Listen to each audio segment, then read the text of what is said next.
আল্লাহ পাক রব্বুল আলামিন কত বছর পরে বৃষ্টি দিবেন বলেন তো? 500 বছর পর।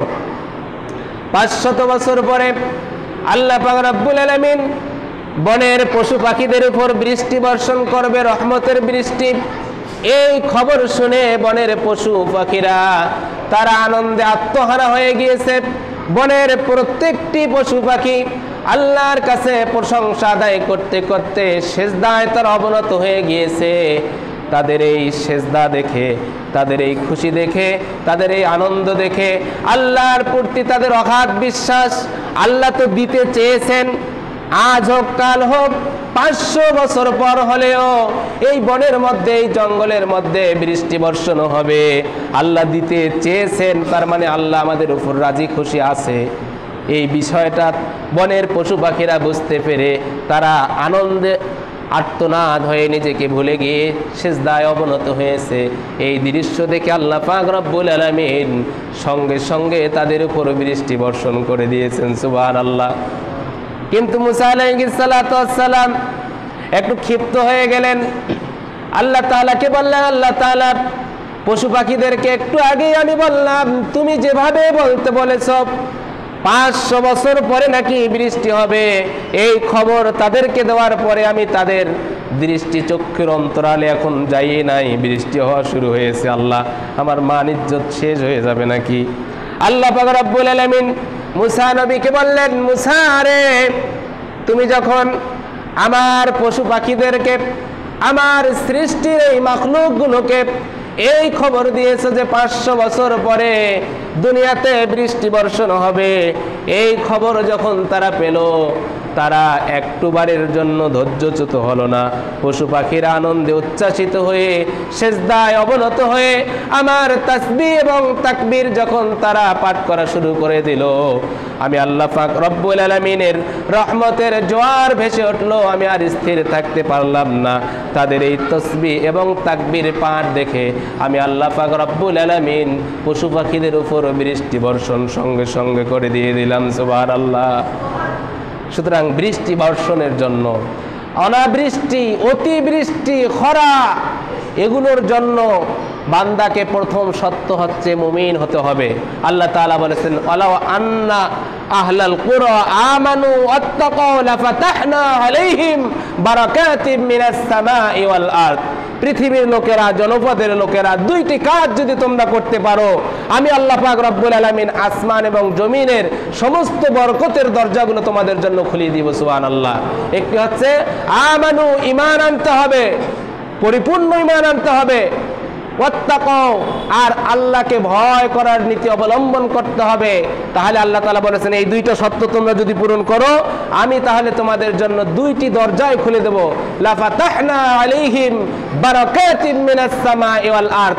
আসমান এবং জমিনের যতগুলো বরকতের দরজা আছে সবগুলো তোমাদের জন্য আমি খোলাই দিয়ে দেব। সুবহানাল্লাহ।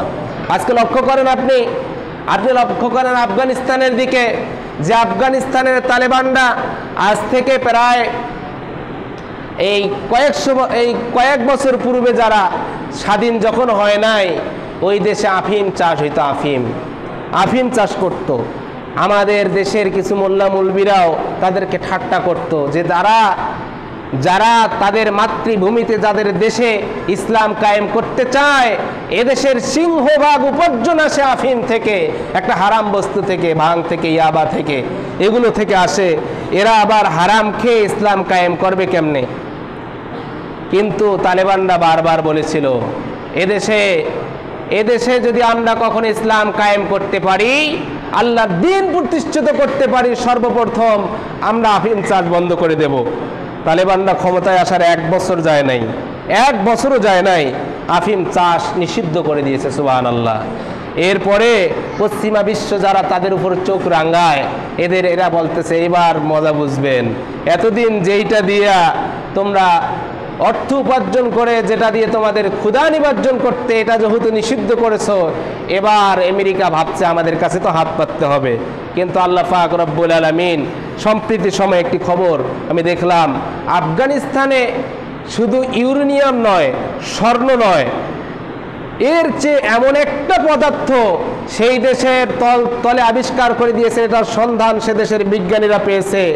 এইটা যদি মানে এই খনিজ সম্পদটা যদি মাটির নিচ থেকে যদি তারা উঠাতে পারে, তাহলে সে দেশে ওই ডিজেল, পেট্রোল আর অকটেন ফকটেনে এই ফুয়েল টুয়েলের কোনো প্রয়োজন হবে না।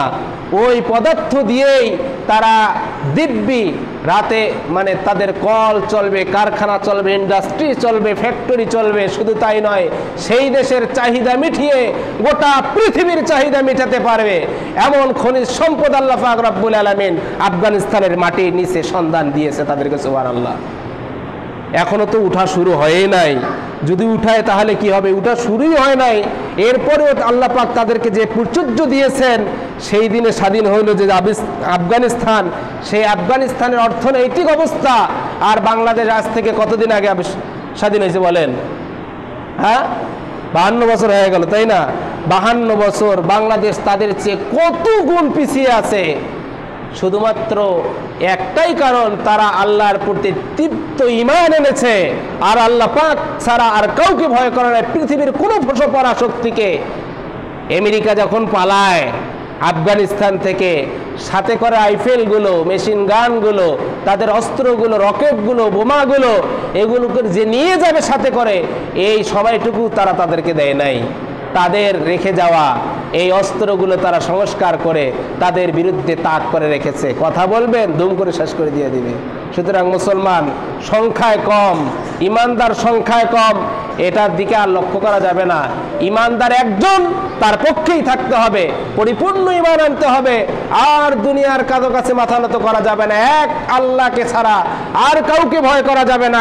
এই দুইটা নীতি যদি অবলম্বন করতে পারি, তাহলে আল্লাহ তাআলা তার সত্য পূরণ করে দিবেন। আল্লাহ তাআলা বলেছেন, বারাকাতিম মিনাস সামাই ওয়াল আরদ, আসমান এবং জমিনের সমস্ত বরকতের দরজা আমি তোমাদের জন্য খুলে দিয়ে দেব। সুবহানাল্লাহ।